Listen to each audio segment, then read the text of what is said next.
जय हिंद दोस्तों, आपका बहुत बहुत स्वागत है आज की एक और वीडियो में। इस वीडियो में हम बात करने वाले हैं BHIC 132 जो आपका सब्जेक्ट है हिस्ट्री का। तो इसके बारे में बात करने वाले हैं। इसका असाइनमेंट जो है वो पूरा डिस्कस करेंगे क्योंकि लास्ट टाइम है एग्ज़ाम का और एग्ज़ाम टाइम में पूरा एक लेंदी सब्जेक्ट हिस्ट्री का पूरा कवर कर पाना कहीं ना कहीं कठिन है। इस वजह से सिर्फ उन्हीं चीज़ों पर ध्यान देंगे जो इम्पोर्टेंट हैं और इम्पोर्टेंट क्वेश्चंस को यहाँ पर डिस्कस करने की एक पूरी सीरीज़ मैं आपके लिए ला रहा हूँ, जिसमें लगभग 4 से 5 वीडियो मैं अपलोड करूँगा, जिसमें मैं पूरी कोशिश करूँगा कि लगभग 15-20 क्वेश्चन आपको कवर करा दी जाए। 15-20 क्वेश्चन कराने का मतलब ये होगा कि आपकी सब्जेक्ट पर बहुत अच्छे से एक पकड़ बन जाएगी और कोई भी अगर क्वेश्चन आपके सामने आता है तो वो आपको कहीं ना कहीं उसके बारे में आपको कुछ ना कुछ पता ही होगा और उसके बाद आप उसको बनाकर लिख सकते हो। तो चलिए वीडियो को स्टार्ट करते हैं बिना देरी किए। और यहाँ पर ये कुछ क्वेश्चंस हैं आज के जिनको हम डिस्कस करने जा रहे हैं। लगभग 5 क्वेश्चन जो 20-20 नंबर के भी हैं, 10-10 नंबर के भी हैं, यानी बड़े क्वेश्चन हैं, उनको यहाँ पर हम डिस्कस करेंगे। ठीक है, चलिए स्टार्ट करते हैं। आज का जो हमारा पहला क्वेश्चन है आज की वीडियो में वो है कला एवं साहित्य से संबंधित। गुप्त काल का जो कला एवं साहित्य कला एवं साहित्य के क्षेत्र में गुप्त काल की उपलब्धियां क्या क्या रही, क्या क्या चीज़ें उन्होंने विस्तार की, किस तरीके से उन्होंने कला और साहित्य का विकास किया और किस तरह की इसमें सभी बातचीतें थी वो यहाँ पर देखेंगे। सबसे पहले यहाँ पर देखते हैं हम स्थापत्य कला, यानी जो मंदिर निर्माण बनवाने की, मंदिर के निर्माण की, घरों को बनाने की जो कला थी, स्थापत्य कला जिसे बोलते हैं, वो किस तरीके की थी। गुप्त शासन में ब्राह्मणवादी धर्म के पुनरुत्थान के साथ ही मंदिर निर्माण व्यापक स्तर पर बढ़े, यानी मंदिरों का एक बड़े स्तर पर निर्माण हुआ। भक्ति काल व मूर्ति पूजा के बढ़ते महत्व के कारण वैभवशाली मंदिरों का निर्माण किया गया। यानी देखिए, बड़े बड़े मंदिरों का, बड़े बड़े देवताओं की मूर्तियों का वहाँ पर निर्माण कराया गया उस काल में। किस काल में? गुप्त काल में। ये कक्ष वर्गाकार होते थे, स्तंभ युक्त, मंडप से युक्त होते थे। यानी देखिए किस तरीके के होते थे, एक एग्जाम्पल दूंगा, कुछ इस तरीके के होते थे, मंडप टाइप। ठीक है, ये थोड़ा उभरा हुआ क्षेत्र था, दुर्ग जिसको हम कह सकते हैं, चबूतरा। इसके बीच में जो है मंदिर होते थे जिनमें मूर्तियां होती थी। इसके चारों ओर भी जो है मंदिर होते थे छोटे छोटे, और इस पूरी शैली को हम बोलते हैं पंचायत शैली। ठीक है, पंचायत शैली में बनना। ठीक है, पंचायत शैली इसको बोला जाता था, या इसको पंच शैली या पंच मंदिरों की शैली भी कहते हैं। ठीक है, गुप्तकाल की मंदिर निर्माण की पारंपरिक एवं प्राचीन शैली में पत्थरों से काट कर मंदिर बनाए जाते थे। देखिए क्या होता था कि ऐसे नहीं कि ईंटों का इस्तेमाल कर कर उन्हें चूना पत्थर या किसी भी मसाले से जोड़ जोड़ कर बनाया हो, नहीं। एक पूरा बड़ा मंदिर, पूरा बड़ा पत्थर होगा, उसी में से काट काट कर तराश तराश कर चीज़ों को बनाया जाता था। जैसे मंदिर बनाए जाते थे, मूर्तियाँ बनाई जाती थी उसी में। जैसे कि आपने देखा होगा जो नोटों पर भी होते हैं, बोलते हैं उन्हें शायद, ध्यान नहीं आ रहा भी नाम, आगे इसमें उसका डिस्कशन है, चलिए आगे देखते हैं। जिसने भारतीय मंदिर स्थापत्य शैली की नींव रखी, झांसी जिले के देवगढ़ का, ये सभी यहाँ पर एग्जाम्पल दिए गए हैं। मैं चाहूँगा कि आप ये सभी क्या हैं, ये सभी एग्जाम्पल हैं किसके? गुप्तकालीन मंदिरों के उदाहरण हैं। अगर आप इन सभी के नाम गूगल पर डालकर एक बार देख लें तो आपको एक अंदाज़ा हो जाएगा सभी चीज़ों का। ठीक है, वहाँ पर आप लिखने में काफ़ी आपको हेल्पफुल होगा वो। उसके बारे में जब चीज़ों को देख लेते हैं हम वर्चुअली तो हमारे माइंड में चीज़ें अच्छे से बैठ जाती हैं। असम के वर्तमान जिले दर्रर में पाया गया मंदिर ये प्रदर्शित करता है कि गुप्त शासकों की मंदिर निर्माण की गतिविधियाँ भौगोलिक क्षेत्रों तक सीमित नहीं थी। इनमें से कुछ मंदिरों में भगवान की अलंकृत मूर्तियाँ और सुंदर सुंदर मूर्तियाँ भी बनाई जाती थी। ठीक है, यानी जो मूर्तियाँ देवताओं की, भगवानों की बनाते थे, काफ़ी सुंदर मूर्तियाँ उन्होंने उसमें बनाते थे, भव्य मूर्तियाँ बनाते थे, बड़े बड़े मंदिरों का निर्माण होता था। तो ये सभी चीज़ें हैं स्थापत्य कला में। ठीक है, आगे इसी में देखते हैं। भवन निर्माण के साथ साथ गुहा स्थापत्य भी इसी काल की विशेषता है। अजंता की गुफाएं जो होता है, जो मैंने बता रहा था अभी आपको ऊपर, अजंता की गुफा इसी काल से संबंधित है, जो प्राचीन हिंदू कला का उत्कृष्ट प्रमाण है। प्राचीन हिंदू कला का सबसे बेहतरीन और सबसे बेस्ट जो उदाहरण है वो है अजंता की गुफाएं। ठीक है। स्थापत्य गतिविधियां सिर्फ ब्राह्मणवादी धर्म तक ही सीमित नहीं थी। गुप्तकाल में बौद्ध और जैन धर्म में भी इन चीज़ों को बढ़ाया गया। स्तूपों का निर्माण हुआ, चैत्यों एवं विहारों का भी निर्माण हुआ। सारनाथ, नालंदा, राजगीर आदि इसके उदाहरण हैं। नालंदा स्थित बौद्ध विश्वविद्यालय, जिसकी स्थापना कुमारगुप्त प्रथम द्वारा की गई थी, एक प्रमुख एवं विशिष्ट स्थापत्य कला का प्रमाण है। ठीक है, प्रूफ है। तो ये सभी चीज़ें आप लिख दीजिएगा स्थापत्य कला में। उसके बाद आते हैं मूर्ति कला, गुप्त काल की मूर्ति कला। ये भी क्वेश्चन वही चल रहा है, इसका टॉपिक है एक। गुप्तकालीन मूर्तियाँ उच्च स्तरीय कौशल को दर्शाती हैं, यानी उस टाइम के लोगों के उच्च कौशल को दर्शाती हैं जो उसको बनाते थे। ब्राह्मणवादी धर्म व मूर्ति पूजा, जिसे हमने ऊपर भी देखा कि मूर्तियों को बहुत सुंदर तरीके से, बहुत ही अच्छे से सजाते थे वो लोग, या बनाते थे। बनाने में उनको इस तरीके से बनाते थे कि बहुत अच्छे से फूल पत्तियां बनाकर और मूर्तियों को बहुत अच्छे से प्रदर्शित करते थे। ठीक है। उत्तम मूर्तियों का निर्माण हुआ। मूर्तियों का सौंदर्य उस काल के कौशल को दर्शाता है। और इसी में अगर आगे देखें तो गुप्त शासकों द्वारा वैष्णव मत और शैव मत को संरक्षित दिया गया। मूर्तिकारों ने मूर्तिकला से पौराणिक कथाओं को भी जीवंत किया, यानी पुरानी जो कथाएं चली आ रही थी उनके दृश्य भी यहाँ पर बनाने की पूरी कोशिश की गई, बनाए गए। इसके अलावा देवी दुर्गा, लक्ष्मी और पार्वती की प्रतिमाएं भी इन मंदिरों में उपस्थित हैं।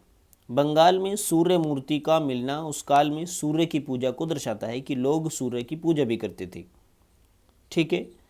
और इसी में अगर आगे देखें तो इससे प्रमाणित होता है कि गुप्तकाल, देखो, ब्राह्मणवादी हिंदू धर्म के अलावा बौद्ध धर्म से संबंधित कई मूर्तियां नालंदा, मथुरा, सारनाथ, अजंता आदि कई क्षेत्रों से प्राप्त हुई हैं।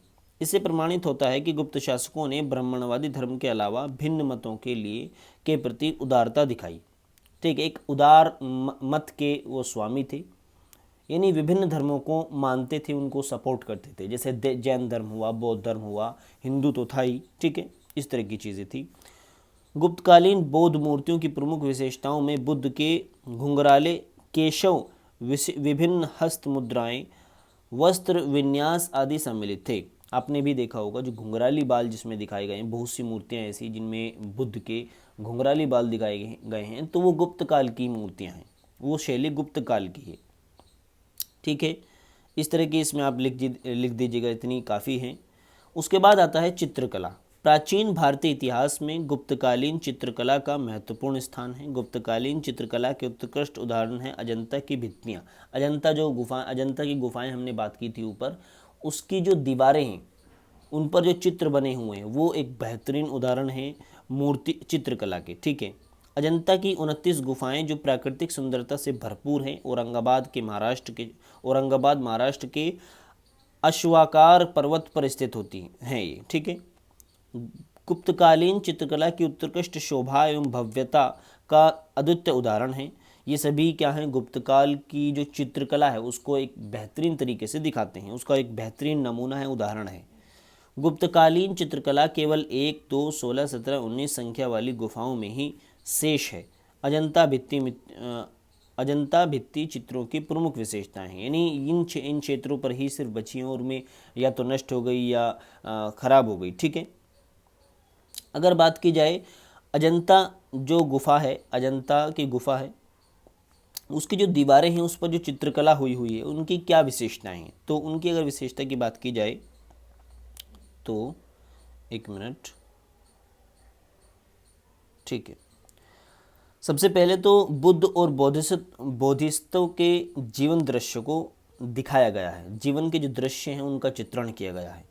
उसके बाद जातक कथाएं जो हैं उनका दृश्य दिखाए गए हैं। उसके बाद प्राकृतिक फूल, पत्तियां, पेड़ पौधे, पशुओं को अच्छी तरीके से उकेरा गया है। पौराणिक पात्र जैसे यज्ञ, अप्सरा, गंधर्व आदि के चित्र भी उन दीवारों पर मिलते हैं। ठीक है। तो ये सभी विशेषताएं हैं गुप्तकालीन समय की। उसके बाद भाषा का विकास देखते हैं।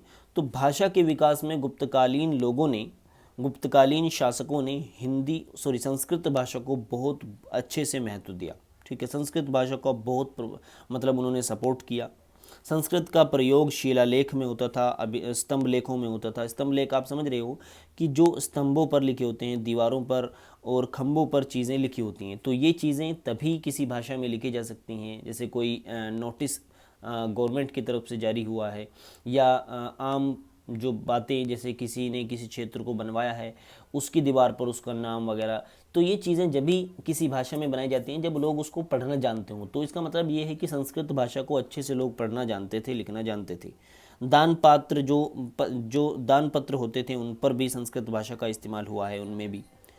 गुप्तकाल में ही अधिकांश पुराणों का संकलन हुआ। प्रारंभ में पुराण रचना से चारण लोग जुड़े हुए थे, लेकिन बाद में इसे लोमहर्ष और उसके पुत्र अग्रसर्व प्रमुख हैं। अधिकांश पुराणों से वे जुड़े हुए थे, किंतु आगे चलकर पुराण रचना का जो कार्य है वो ब्राह्मणों के हाथों में चले गए इनके बाद, गुप्त शासकों के बाद। ठीक है, तो यहाँ से हम जान सकते हैं कि इन्होंने किस तरीके से किस स्तर पर संस्कृत भाषा को प्रोत्साहित किया है, यानी बढ़ाया है, बढ़ावा दिया है। एक और प्रतिभाशाली सम्राट हुए गुप्त काल में, तो दूसरी ओर कवि, गद्यकार, वैज्ञानिक, नाट्य ग्रंथों के प्रणेता भी अभूतपूर्व हुए। यानी इन लोगों ने मिलकर गुप्त काल को एक अच्छा काल और एक बेहतरीन काल के रूप में प्रदर्शित किया, और इस काल की जो प्रतिष्ठा थी उसको बढ़ाया, जो चमक थी उसको बढ़ाया। उसके बाद आता है साहित्य का विकास। ठीक है, साहित्य के विकास में अगर बात की जाए तो गुप्तकाल में संस्कृत साहित्य के विकास को स्मृतियों,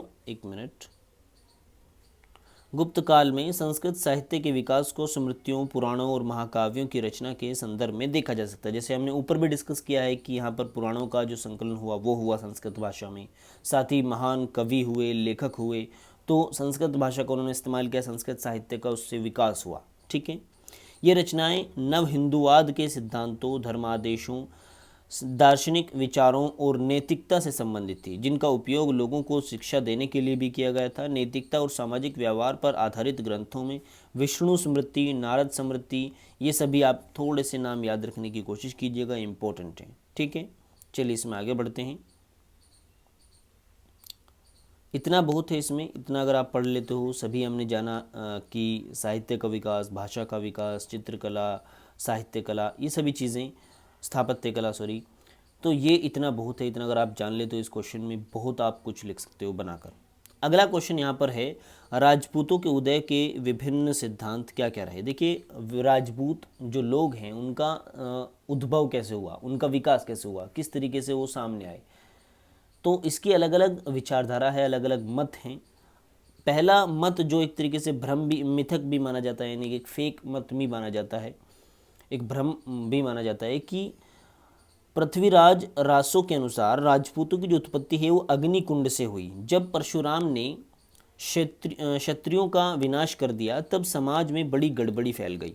लोग कर्तव्य भ्रष्ट हो गए, यानी अपने कर्तव्य से मुकरने लगे, अपने कर्तव्यों को नहीं निभाते थे। इससे देवता बड़े दुखी हुए और माउंट आबू जो है, आबू पर्वत जो आई थिंक नेपाल में है, माउंट आबू, इस पर इकट्ठा हुए, जहाँ एक विशाल से देवताओं ने प्रतिहारों, जिन्हें हम पढ़िहारों के नाम से भी जानते हैं, परमारों यानी पवारों और चालुक्यों यानी सोलंकियों तथा चहमानों यानी चौहानों का उत्थान किया, यानी इनका उद्भव हुआ वहाँ से। तो ये इन चार वंश जो हैं, ये चारों वंश, इन्हें अग्निवंश भी कहा जाता है। इसी वजह से इस मत को मानने वाले जो आधुनिक विद्वान हैं, जैसे कि थोड़ा सा इसे जूम करूँगा, वॉटसन, फोर्ब्स, कैफेल और D.R. भंडारकर, ये सभी ऐसे विद्वान हैं जो इसको मानते हैं। इस मत के ये कहीं ना कहीं समर्थक हैं। प्रतिपाल भाटिया राजपूतों के गुर्जर मूल से होने का विरोध करते हैं। तो ये एक मत है कि जो राजपूतों का उदय हुआ वो अग्निकुंड से हुआ। उसके अलावा अन्य मत अगर देखें तो B.N.S. यादव सामंती प्रवृत्तियों के बढ़ने को राजपूतों का उत्थान मानते हैं। इसको सामंती प्रवृत्तियाँ जो हुई हैं उनको राजपूतों के उद्भव से जोड़कर देखते हैं। इनके अनुसार राजस्थान और गुजरात में राजनीतिक एवं सामाजिक अराजकता की स्थिति में राजपूतों का उदय हुआ। इसका मुख्य कारण गुप्त साम्राज्य का पतन था। ठीक है, यानी गुप्त साम्राज्य का पतन हुआ, उसके बाद ये चीज़ें सामने आई कि राजपूतों का उदय हुआ। अतः 650 से 750 ईस्वी की समयावधि में इन 100 सालों के बीच में उत्तर भारत में गुर्जर, गहलोत, चाहमानों जैसे छोटे छोटे सैन्य कुलों की उत्पत्ति हुई। तो ये एक मत माना जाता है कि इस तरीके से गुज्जरों का राजपूतों का उदय हुआ। ठीक है, एक और मत है नवीनतम विचार जो है, जो सबसे ज़्यादा मान्य है। ठीक है, एक लॉजिकल वे में अगर इसको देखा जाए तो प्रक्रियात्मक सिद्धांत है कि BD चट्टोपाध्याय के अनुसार राजपूतों का जो उदय हुआ विभिन्न अवधियों और विभिन्न क्षेत्रों में समान रूप से नहीं हुआ। अलग अलग क्षेत्रों में अलग अलग स्थितियों के कारण, अलग अलग सिचुएशंस के कारण हुआ। प्रारंभिक मध्ययुगीन जो शुरुआती मध्यकाल के साहित्यिक ग्रंथ हैं उनमें जो राजपूत शब्द का इस्तेमाल किया गया है वो मिश्रित वंशों के जाति जो हैं, मिश्रित जो जातियाँ होती थी उनके प्रदर्शित करने के लिए, उनको कहीं ना कहीं उनके प्रतिनिधित्व करने के लिए इस्तेमाल किया गया है। यानी इन ग्रंथों के अनुसार शुरुआती मध्यकाल के जो ग्रंथ हैं उनके अनुसार जो राजपूत शब्द है या राजपूत जो लोग होते थे वो एक तरीके से मिश्रित जाति के होते थे। यह भी ध्यान देने योग्य बात है कि सभी ग्रंथों के लिए 36 वंशों की सूची है, जिनमें जो 36 वंश हैं वो सब में अलग अलग हैं, लेकिन कुछ ऐसे वंश हैं जो सब में सेम हैं, जैसे कि प्रतिहार और चाहमान। उल्लेख इन सब का, इन जो 2 ऐसे जातियां हैं या वंश हैं जो सभी सूचियों में हैं। चट्टोपाध्याय ने राजपूतों के उद्भव के संदर्भ में घटनाक्रम बताया गया है कि किस तरीके से इनका विकास हुआ, किस तरीके से इनका उद्भव हुआ। यानी कृषि और प्रादेशिक, पहले बस्तियों में रहते थे, फिर धीरे धीरे कृषि क्षेत्र में कार्य करते थे और बस्तियों में रहते थे, धीरे धीरे उन पर उनका प्रभाव बढ़ा और क्षत्रिय की इन्होंने स्थिति अपनानी शुरू कर दी। सामाजिक स्थिति इनकी जो गतिशील जो इनके कार्य हैं उस क्षत्रिय के मतलब अपने आप को क्षत्रिय घोषित करने लगे लोग। ठीक है, उसके बाद राजनीतिक श्रेष्ठता आई, धीरे धीरे राजनीतिक श्रेष्ठता हासिल की इन्होंने, सामंती स्थिति से स्वतंत्रता प्राप्त की और भूमि वितरण की प्रणाली में लोग शामिल हुए, किलेबंदी की, और उसके बाद ये सभी चीज़ें हैं, अंतवंशीय संबंध हुआ। तो ये सभी चीज़ें, ये घटनाक्रम है, अगर आप इसको देखना चाहें तो देख सकते हैं। बाकी जो मैंने हेडिंग दी हैं इसमें, उनके आधार पर आप 2-2 4-4 लाइन लिख सकते हो बनाकर। ठीक है, चलिए इसमें आगे बढ़ते हैं। तो इतना इसमें बहुत है। अगला क्वेश्चन इसमें चलते हैं, अगले क्वेश्चन पर। देखिए नेक्स्ट क्वेश्चन जो है, पल्लव कला एवं मंदिर स्थापत्य की प्रमुख विशेषताएं क्या हैं। यानी जो पल्लव लोग जो थे उनकी कला और मंदिर निर्माण की विशेषता क्या क्या है, तो देख लेते हैं। आइए। इस काल में द्रविड़ शैली की वास्तुकला की नींव रखी गई तथा इस शैली को आरंभ करने का जो श्रेय है वो पल्लवों को जाता है। प्रत्येक पल्लव शासक ने विशिष्ट कला शैली के विकास में योगदान दिया। और एक जो पल्लव शासक है उसने एक अलग शैली को बनाने में, अलग शैली को बढ़ावा देने में एक महत्वपूर्ण योगदान निभाया। पल्लव वास्तुकला के विकास को निम्न चरणों में अगर देखा जाए तो बेहतर होगा। जैसे यहाँ पर पहला लिया गया है महेंद्र शैली।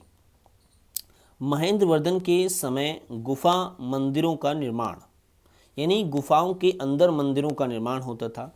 धन स्तंभ गोलाकार लिंगम 2 सशक्त द्वारपाल इस शैली के मंदिर की प्रमुख विशेषताएं थी। ठीक है, तो ये जो मंदिरों का गुफाओं में निर्माण होना है वो जो शैली है वो महेंद्र शैली से लिए गए हैं। महेंद्र शैली महेंद्र वर्मन के समय हुई। ठीक है, इन्होंने इसको सपोर्ट किया। उसके बाद मम्मला शैली आई। नरसिंह वर्मन प्रथम या मम्मल के शासनकाल में इस शैली का विकास हुआ। मम्मल शैली की महत्वपूर्ण विशेषता यह थी कि जो स्तंभ हैं जो महेंद्र शैली की तुलना में लंबे और पतले बनाए जाने लगे और अधिक सजावटी होने लगे। जो स्तंभ थे मंदिरों के, उनमें ये विशेषता आई कि एक तो जो मंदिर के जो स्तंभ होते थे, खंभे होते थे, वो पतले बनाए जाने लगे और साथ ही लंबे भी बनाए जाने लगे। साथ ही उन पर एक बेहतरीन तरीके से उनकी सजावट, फूल पत्तियों के या जानवरों के मुख को वहाँ पर लगाना, जैसे यहाँ पर दिखाया गया है शेर के सिर वाला प्राणी उस पर बनाकर उनको एक अच्छे तरीके से सजाया गया। तो ये जो शैली थी वो मंबल शैली थी। उसके बाद राजसिंहा शैली, नरसिंहवर्मन द्वितीय या राजसिम्हा ने एक के ऊपर एक चट्टानों के खंडों को रखकर संरचनात्मक मंदिरों का निर्माण कराया, यानी एक चट्टान के ऊपर एक चट्टान। ये शैली पहली दो शैलियों से काफ़ी अलग थी। कांचीपुरम व कैलाशनाथ मंदिर, ये जो कुछ उदाहरण दिए गए हैं यहाँ पर आप इनका नाम गूगल करके देख लीजिएगा, जिससे आपको एक इस शैली की थोड़ी सी एक इमेज आपके माइंड में बन जाएगी। उसके बाद आती है अपराजित शैली। यह मंदिर शैली अत्यंत अलंकृत थी। राजाओं और रानियों के सुंदर चित्र इस शैली की प्रमुख विशेषताएं थी कि इस शैली में जो मंदिर बनते थे, जो क्षेत्र बनते थे, उनमें राजाओं और रानियों का चित्र होता था, सुंदर चित्र होते थे। पल्लव शासकों की मंदिर निर्माण शैली की एक प्रमुख विशेषता उनकी दीवारों पर उपस्थित कलात्मक मूर्तिकला के पैनल हैं। ठीक है, जो दीवारों पर अच्छे से जो मूर्तियां बनाते थे वो एक महत्वपूर्ण विशेषता है, जिसमें महिषासुरमर्दिनी व विष्णु शेषयाशी आदि को प्रतिमाओं को कम उभरी नक्काशी में उकेर कर दिखाया गया है, यानी थोड़ा सा हल्का सा उभार कर, यानी कि पूरा उभारना, हल्का सा उभार कर उसमें दिखाया गया था। पल्लव वास्तुकला को धार्मिक वास्तुकला भी कहा जाता है, क्योंकि ज़्यादातर ये मंदिरों और ऐसे क्षेत्रों पर ही उभरी। साथ ही इन्हीं क्षेत्रों का विकास हुआ, मंदिरों पर बहुत अच्छे से काम किया गया। तो इस वजह से इसको एक धार्मिक वास्तुकला भी मानते हैं, क्योंकि मंदिरों का निर्माण हुआ, देवताओं की मूर्तियों का, जो भगवान हैं, जिन भगवानों को मानते थे, उनकी मूर्तियों का दीवारों पर, स्तंभों पर, मंदिरों की दीवारों पर निर्माण हुआ। गुफाओं में मंदिरें बनाए गए, यानी मंदिरों पर पूरा ज़्यादातर इनका फोकस रहा। तो इसकी वजह से इसको धार्मिक वास्तुकला भी कह सकते हैं हम। ठीक है, चलिए आगे बढ़ते हैं। जो कि पूरी तरीके से देवताओं को समर्पित थी, विष्णु जैसे देवताओं को समर्पित थी, शिव और विष्णु जैसे देवताओं को। ठीक है, आई होप कि इतना आप समझ गए होंगे, इतना बहुत है। चलिए आगे बढ़ते हैं। अगला जो क्वेश्चन है वह है हर्षवर्धन के साम्राज्य विस्तार एवं प्रशासन का वर्णन। यानी हर्षवर्धन जो एक महान नेता हुए हैं, जिनका नाम आपने अवश्य ही सुना होगा हिस्ट्री में, तो इनके साम्राज्य विस्तार एवं प्रशासन का वर्णन यहाँ पर हमें करना है। ठीक है, किस तरीके से इनका साम्राज्य विस्तार हुआ और उसका वर्णन किसके द्वारा किया गया। देखिए कि यात्री था, चीनी यात्री युआन चांग। ठीक है, युआन चांग नाम से एक चीनी यात्री था। चीनी धर्म यात्री युआन चांग ने भारत की यात्रा के दौरान हर्ष के अधीन कन्नौज की समृद्धि, जो हर्ष के अधीन था क्षेत्र कन्नौज, उसकी समृद्धि का वर्णन किया है अपनी पुस्तक में, अपनी रचना में। उसके अनुसार हर्ष प्राय अपनी प्रजा की स्थिति जानने के लिए खुद घूम घूम कर उनकी स्थिति को जानते थे, राज्य में घूमते थे। हर्ष अपने मंत्रियों को भूमि अनुदान देते, यानी जो सैलरी होती थी वो पैसों में या मुद्राओं में नहीं दी जाती थी, वो जो थी वो जागीरों के रूप में दी जाती थी उन्हें। ठीक है, जागीर मतलब उनको ज़मीन दे दी।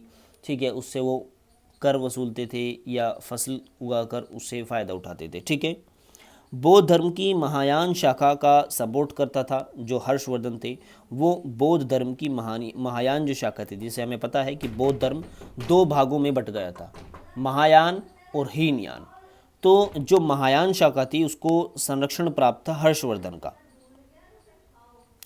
वह हर्ष के इस कृत्य के प्रति ब्राह्मणों व हीनयानों द्वारा किए गए विरोधों का भी उल्लेख करते हैं। जो चीनी यात्री हुए हैं। हर्ष ने बौद्ध धर्म को भव्य उपहार प्रदान किए, यानी बौद्ध धर्म को बड़े बड़े उपहार दिए। उस समय विभिन्न धार्मिक समुदायों के मध्य तनाव का कारण बने, लेकिन ये जो उपहार थे ये अलग अलग जो मत के मानने वाले लोग थे उनके बीच में एक विरोध का या एक तरीके से मतभेद का कारण बने, क्योंकि ये समझते थे कि सिर्फ जो हर्षवर्धन हैं ये बौद्ध धर्म के महायान शाखा जो है उसको ही सपोर्ट करते हैं बस। ठीक है, लेकिन युआनचांग ने हर्ष द्वारा प्रयाग समारोह में बुद्ध, शिव व सूर्य की उपासना करते एवं सभी धर्म के अनुयायियों को दान देने का जो उल्लेख है वो भी किया है। यानी ये स्पष्ट हो जाता है कि हर्षवर्धन जो राजा थे वो सिर्फ महायान या जो बौद्ध धर्म को ही सपोर्ट नहीं करते थे, विभिन्न धर्मों को, शैव जो धर्म था या बुद्ध, सूर्य की उपासना करने वाले जो लोग थे उनको भी सपोर्ट करते थे। ठीक है, आगे इसी में देखते हैं शासन प्रबंधन। ठीक है, हर्ष का शासन प्रबंधन अन्य प्राचीन हिंदू सम्राटों की तरह था। सम्राट शासन का प्रधान होता था। राज्य की सभी कार्यकारिणी कानून मंत्रियों का हेड होता था। ठीक है, सभी जो शक्तियाँ थी इसी के हाथ में होती थी। और आगे इसमें अगर देखें तो राज्य की सहायता के लिए मंत्री परिषद होती थी, जैसे कि आज भी होती है प्रधानमंत्री की सहायता के लिए। मंत्री परिषद आंतरिक और विदेशी नीति दोनों को संभालती थी। स्वयं हर्ष को सम्राट बनने के लिए भी मंत्रिपरिषद की जरूरत थी। उन मंत्रिपरिषद ने ही निश्चय लिया था कि वो सम्राट बनेंगे। मंत्रियों के अलावा राज्य के अनेक अधिकारी भी होते थे। बाणभट्ट की हर्षचरित जो है, जिसमें हर्ष का पूरा चरित्र बताया गया है, उसकी पूरी चीज़ें डिटेल में बताई गई हैं, उस किताब के अगर उस ग्रंथ के अनुसार अगर देखें तो ऐसे अधिकारियों की एक लंबी सूची उसमें दी गई है। प्रत्येक प्रशासक के विभाग में अनेक छोटे और बड़े अधिकारी होते थे। बड़े असैनिक अधिकारियों में एक पद था जो डिफेंस से संबंधित नहीं था। असैनिक अधिकारी जो होते थे, जो प्रशासनिक कह सकते हैं हम, उसमें एक पद था कुमारामात्यों। अवंती नामक अधिकारी युद्ध और संधि वार्ता का प्रधान था। देखिए ये सभी चीज़ें हम क्यों पढ़ रहे हैं, ये सभी चीज़ें आपको याद होनी चाहिए। इसमें लगभग आपको 5 से 6 नाम कि किसको क्या बोलते थे ये याद होना चाहिए, बहुत ही इम्पोर्टेंट है। अगर आप हर्ष काल से संबंधित कोई भी क्वेश्चन आता है तब आप इन चीज़ों को एक अच्छे से प्रदर्शित करते हैं, एग्जामिनर के सामने दिखाने की कोशिश करते हो, तो कहीं ना कहीं आपका एग्ज़ाम जो आंसर है वो बहुत अच्छा हो जाएगा, उसका लेवल बहुत अच्छा हो जाएगा। ठीक है, एग्जामिनर सीधा समझेगा कि चीज़ें आपने डिटेल में पढ़ी हुई हैं। ठीक है, इससे आपको मार्क्स अच्छे मिलने के चांस बढ़ जाएंगे। शासन प्रबंधन की सुविधा के लिए संपूर्ण राज्य को छोटी इकाइयों जैसे भुक्ति, विषय यानी जिला, गांव वगैरह में इनको छोटी छोटी इकाइयों में बांट दिया गया था। हर्ष के समय सामंत महाराज, एक महासामंत भी जिसको बोलते थे, वो क्यों एक ये पद भी होता था। ये पद उन्हें दिया जाता था जो राज्य के अधीन होते थे। जैसे कोई एक राज्य है, उसका शासक है, वो अपने क्षेत्र में शासन चलाने के लिए पूरा तरीके से स्वतंत्र था, लेकिन वो अधीन होता था किसी एक बड़े महाराजा के। ठीक है, जैसे कि हर्षवर्धन की या हर्ष के जिले के अधीन होता था। ठीक है, जिले के शासन, ठीक है, हर्ष के शासन के अधीन होता था। लेकिन अधीन का मतलब वो उनको भेंट दे सकते हैं या किसी तरीके से उपहार वगैरह समय समय पर पहुंचाते रहते थे, जिससे उनकी एक पैरवी करना उसको हम बोल सकते हैं। ठीक है, लेकिन अपने क्षेत्र में शासन करने के लिए पूर्ण रूप से स्वतंत्र था। ऐसे राजाओं को महासामंत बोलते थे। ठीक है, इतना बहुत है। यहाँ पर भी कुछ ऐसे ही चीज़ों का नाम बताया गया है कि किसको क्या बोलते थे। तो ये कुछ पद हैं, जैसे कि कागज़ की देखभाल करने वाला, इन्हीं पुस्तकों की या जो महत्वपूर्ण कागजात होते थे उनकी देखभाल करने वाले को पुस्तपाल बोलते थे। इस तरह से लिखने वाले जो अधिकारी थे उन्हें करणी कहते थे। तो इन सभी के नाम हैं, अलग अलग पद पर अलग अलग जो शासक होते थे उनके नाम बताए गए हैं।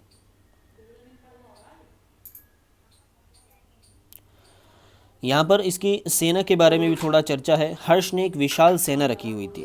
हाथी, घुड़सवार, रथ और पैदल बड़ी मात्रा में उस पर थे। जो यात्री है, चीनी यात्री, जो चीनी ऊपर हमने बताया जो चीनी धर्म यात्री है, धार्मिक यात्री जो था, उसने इसकी सेना के बारे में उसकी सेना के बारे में भी वर्णन किया है हर्ष की। ठीक है, तो यहाँ पर बताया गया उसके अनुसार कि 60,000 लगभग उस पर हाथी थे, 50,000 घुड़सवार थे और लगभग 1 लाख पैदल सैनिकों की उस पर पूरी ये सेना थी।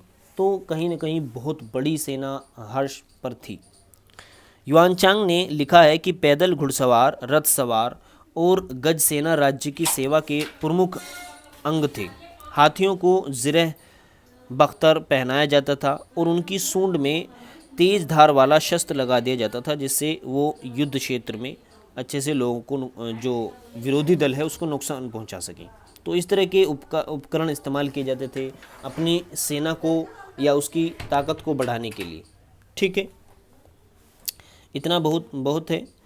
जो संपूर्ण सेना का प्रधान था उसे महासेनापति कहते थे, और परंतु राज्य का जो सर्वोच्च सेनापति स्वयं सम्राट ही होता था। ठीक है, संभवतः सैनिकों को नकद वेतन नहीं दिया जाता था। देखिए यहाँ पर बताया गया है कि जो सैनिक थे इसकी संभावना है कि जो सैनिक थे उनको नगद वेतन दिया जाता था, क्योंकि सेना और इस तरह की जो लोग होते हैं, इतने इस तरीके के जो एम्प्लॉयज़ होते हैं, उनको यदि समय पर वेतन मिलता रहे तभी वो स्थिर रहते हैं, ये वरना वो स्थिर भी नहीं रहते, उतनी रुचि नहीं लेते।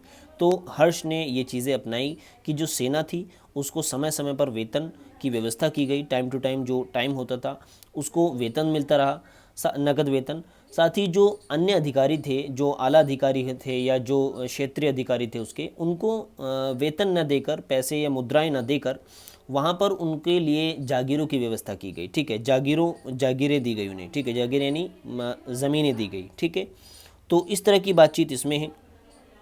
आई होप कि इतना आप समझ गए हैं, इतना बहुत है इसमें। आगे देखते हैं अगर कुछ है इसमें इम्पोर्टेंट चीज़। नहीं, इतना बहुत है। इतना आपने इस क्वेश्चन में जान लिया है हर्षवर्धन के बारे में, और अगर कोई भी क्वेश्चन आता है तो आप अब इतना लिखने में सक्षम हैं। ठीक है, हाँ, आप उसकी सेना के बारे में जानते हैं, उसके प्रशासनिक कार्यों के बारे में जानते हैं, किस तरीके के पद होते थे, किस तरह की पोस्ट होती थी, किन किन लोगों को क्या क्या बोलते थे, किन लोगों का क्या काम था, ये सभी चीज़ें आप जानते हैं, तो बहुत कुछ आप लिख सकते हैं इसमें। ठीक है, इस वीडियो का लास्ट क्वेश्चन ये है जो अब हम डिस्कस करने जा रहे हैं। इसके बाद हम अगली वीडियो में बातचीत करेंगे, क्योंकि वीडियो भी आई थिंक लंबी है, 31 मिनट की हो चुकी है ऑलरेडी। वीडियो 31 मिनट की हो चुकी है, आधा घंटा हो चुका है। और अगली वीडियो में जो टिप्पणी करने के लिए 6 क्वेश्चन हैं, 6 नंबर के 5 क्वेश्चन हैं, उनको हम डिस्कस करेंगे, क्योंकि टिप्पणी करने के लिए भी बहुत सी बार आ जाता है, छोटे छोटे पॉइंट्स भी हमें पता होना चाहिए। तो लास्ट जो क्वेश्चन है वो है, आरंभिक मध्यकाल में भूमि के महत्व का परीक्षण कीजिए। यानी मध्यकाल के दौरान जो शुरुआती मध्यकाल था उसमें भूमि का क्या महत्व था, भूमि का जो इस्तेमाल था वो किस किस तरीके से होता था, क्या उसका महत्व था। तो एक तो अभी हमने जाना कि जो अधिकारी होते थे, जो गुप्त काल में जो अधिकारी होते थे, उनको भूमि के रूप में जो वेतन दिया जाता था। एक तो यहाँ पर हम इसको देख सकते हैं, भूमि ही प्रारंभिक मध्यकालीन अर्थव्यवस्था, राज्य व्यवस्था और धर्म का आधार थी। वित्तीय संकट के समय शासक अपने अधिकारियों को सेवाओं के बदले भूमि देते थे, अतः अधिक से अधिक भूमि का अधिकार करने के लिए राजा परस्पर लड़ते रहते थे, जिससे भूमि उन्हें जो है मिलती रहे, उनके क्षेत्र में आती रहे। तो इस वजह से वो समय समय पर लड़ते भी रहते थे। ठीक है, सामाजिक गतिशीलता व प्रतिष्ठा का माध्यम भूमि ही थी। यानी जिस व्यक्ति पर ज़्यादा भूमि होगी तो उसकी प्रतिष्ठा ज़्यादा होगी, उसको पावरफुल ज़्यादा माना जाएगा, उसकी बातचीत ज़्यादा होगी समाज में। अतः भूमि पर खेती करने वाले कृषक सामाजिक व्यवस्था के महत्वपूर्ण अंग थे। भूमि ही राजस्व प्राप्त करने का एक मुख्य स्रोत थी। साथ ही भूमि अनुदान की जो प्रथा है लगभग पूरे भारतवर्ष में प्रचलित थी। यानी भूमि को अनुदान के रूप में देना। ब्राह्मणों, मंदिरों, सरकारी अधिकारियों को भूमि अनुदान दिए जाते थे, जैसे यहाँ पर बताया गया है भूमि अनुदान। तो भारतीय संस्कृति में परंपरा में यह रहा है कि जो ब्राह्मणों को मंदिरों के लिए भूमि का दान दिया गया है। कुछ जो अधिकारी होते थे वो अच्छा काम करते थे, उनको भूमि दान दिया जाता था। ठीक है, दान में अनाज, धान, स्वर्ण, धन, भूमि, बाग, घर, गायें, खेत, हल, बैल आदि वस्तुएं भी दी जाती थी। ठीक है, यहाँ पर बताया गया है कि दान में क्या क्या चीज़ें वो दी जाती थी, भूमि अनुदान। ठीक है, धर्म ग्रंथों के अनुसार कृषि योग्य भूमि का दान श्रेष्ठ माना जाता था। यानी धर्म ग्रंथों के अनुसार अगर देखा जाए तो उस भूमि को या उस दान को सबसे बेहतर, सबसे बेस्ट माना जाता था जो एक भूमि के रूप में दिया गया हो, और वो भूमि एक बहुत ही उपजाऊ और अच्छे तरीके से कृषि योग्य हो। ठीक है, इतना आप समझ गए हैं। गंगा घाटी में 4वीं-5वीं सदी में भूमि अनुदान की प्रथा प्रारंभ हुई। 13वीं शताब्दी के अंत तक समस्त भारतीय उपमहाद्वीप में ये एक समान विशेषता बन गई। ठीक है, एक समान कार्यकलाप बन गया। ठीक है, मोटे तौर पर भूमि अनुदानों को धार्मिक और धर्मनिरपेक्ष श्रेणी में वर्गीकृत किया जा सकता है। धार्मिक भूमि अनुदानों में ब्राह्मदे, देवयान और अग्रहार सम्मिलित थे। यानी धर्म से सम्मिलित जो भूमि अनुदान थे, जिसमें जो धर्म के जो लोग होते थे बड़े बड़े, उनको भूमि दान दिया जाता था। साथ ही मंदिर के निर्माण के लिए भूमि दान दिया जाता था। तो ये एक तरीके से धार्मिक भूमि दान हुआ। इसके अलावा जो दूसरा अधार्मिक भूमि दान था या धर्म के अलावा भूमि दान था, वो जैसे बताया है कि जो कोई अधिकारी आपातकालीन स्थिति में जो अधिकारी काम करते थे उनकी सेवा के बदले उन्हें भूमि दी जाती थी, या कोई विशिष्ट लोग होते थे उन्हें भी दान दिया जाता था। ठीक है, तो कहीं ना कहीं ये सभी चीज़ें भूमि दान में आती हैं और भूमि का जो इस्तेमाल था इस तरीके से होता था। भूमि अधिकार की अगर बात की जाए तो कृषि भूमि पर अधिकार के संदर्भ में 3 मत हैं। राष्ट्रवादी लेखक व्यक्तिक और किसान के स्वामित्व पर बल देते हैं, जबकि जो राष्ट्रवादी लेखक हैं वो व्यक्तिक और किसान के स्वामित्व पर, यानी ये कहते हैं कि व्यक्ति विशेष का और किसानों का उन पर स्वामित्व होता था। लेकिन मार्क्सवादी जो हैं उनके अनुसार किसी भी व्यक्ति का भूमि पर पूर्ण स्वामित्व नहीं था, यानी भूमि पूरी तरीके से राज्य के अधीन थी। भूमि का अंतिम व सर्वोच्च स्वामी था कौन? राजा। जबकि इतिहासकारों के तीसरे वर्ग ने संयुक्त स्वामित्व की व्याख्या की है, यानी उन पर जो अधिकार था वो राजा का भी होता था और जो लोग हैं, किसान हैं, आम जनता है, उनका भी। तो इस तरह की इसमें बातचीत है, इसको आप देख लीजिएगा। तो यहाँ पर हमारी वीडियो कंप्लीट होती है। अगली वीडियो में अगले जो 5 क्वेश्चन हैं उनको डिस्कस करेंगे। मिलते हैं अगली वीडियो में, तब तक के लिए गुड बाय। इस वीडियो का पूरा जो PDF है वो आपको डिस्क्रिप्शन में दिए गए लिंक से आप हमारे टेलीग्राम चैनल पर जाइए, वहाँ से आप डाउनलोड कर सकते हैं इस PDF को। चलिए मिलते हैं अगली वीडियो में, तब तक के लिए गुड बाय।